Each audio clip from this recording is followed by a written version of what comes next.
Hold up, hold up. Yeah. Hold up, hey, woman.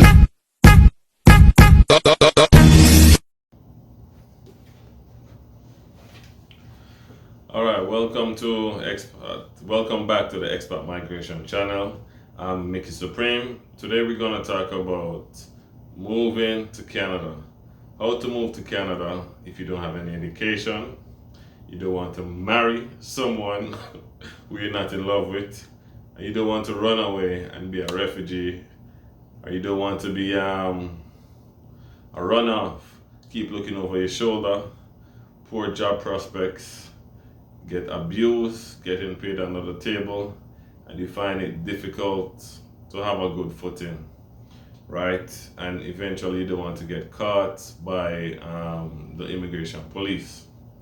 So this video is for those who are seeking an opportunity to relocate to Canada, primarily as a self-employed person, an entrepreneur.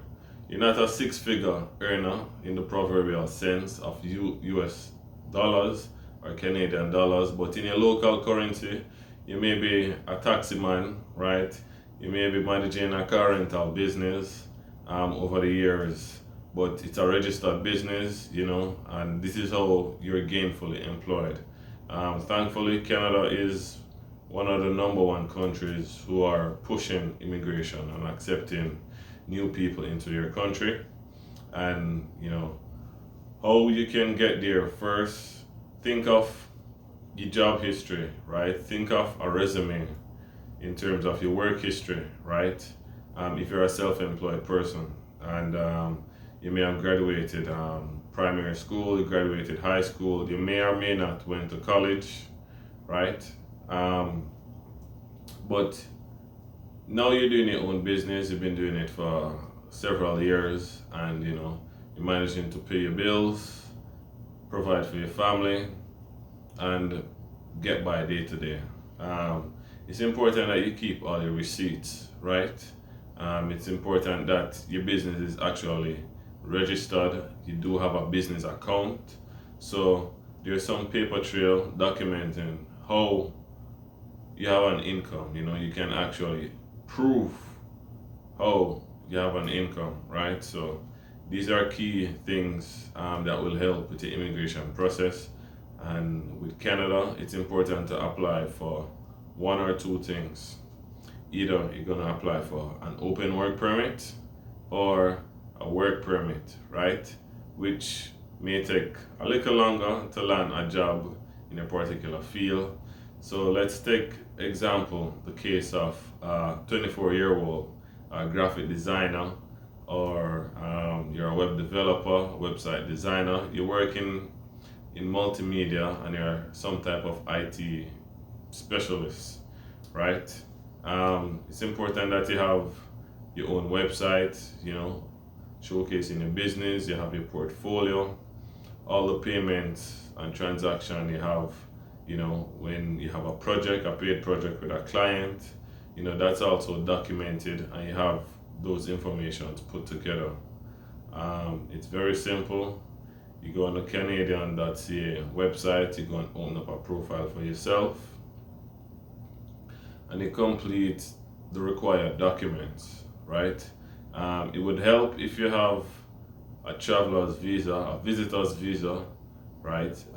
You're able to go see the country and you return home. You don't overbook your stay, right? You respect the timeline that's issued to you, because most people are not granted like a 10-year stay, 5-year stay, 2-year stay. It's always conditional. So if you have a visitor tourist visa, right, you want to make sure that you have been respectful of all the conditions, right?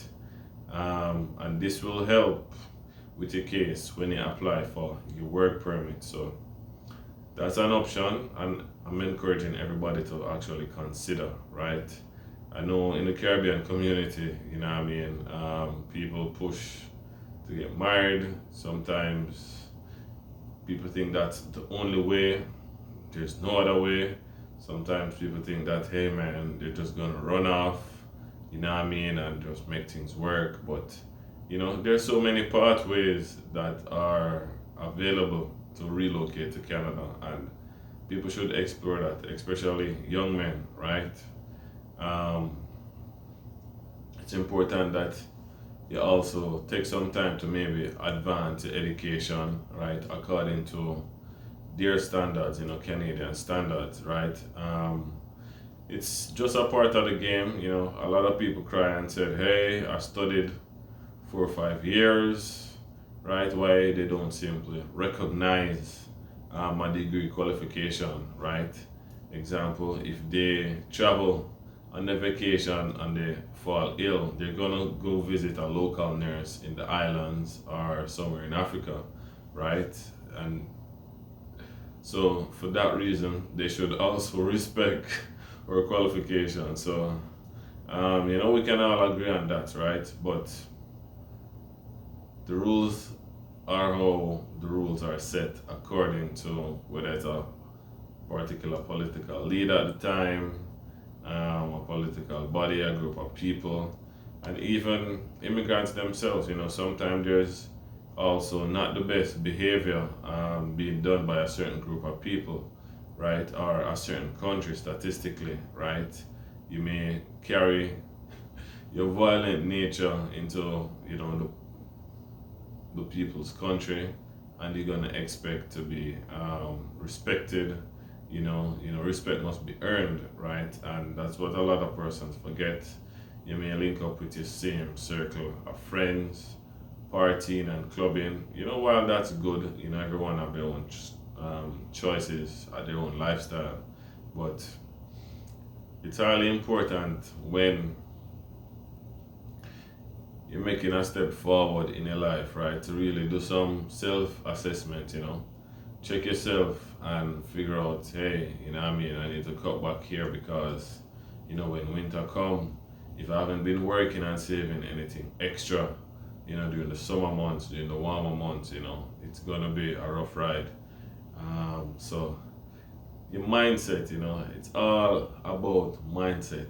I'm very big on self-development, personal development, and mindset training. So think on these things. This is how you're gonna get to Canada as a self-employed person.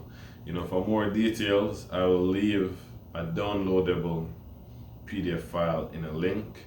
So if persons need help to prepare a letter to write to immigration to outline the reason you'd like to come, and I could help you to review your documents, put together a checklist to make sure that you have all the correct files together, because there's a certain language that the immigration speaks, just like if you speak French, English, Spanish, Portuguese, Hindi, Punjabi, Lingala, Twi, right? Ewe. Immigration is also a language, so there is a certain way to prepare your document and to write so that your profile can be considered over the other person. And always put your faith in God that everything is going to work out, because ultimately you have to listen to the God in you in terms of the direction that you should go. Maybe Canada is not for you, maybe the United States is not for you. Maybe your treasure lie off the coast of Tanzania, in a small island called Zanzibar. Maybe that's where your wealth and riches are. So always listen to that still small voice. Thanks for tuning in to this episode of Expat Migration with Mickey Supreme. Peace.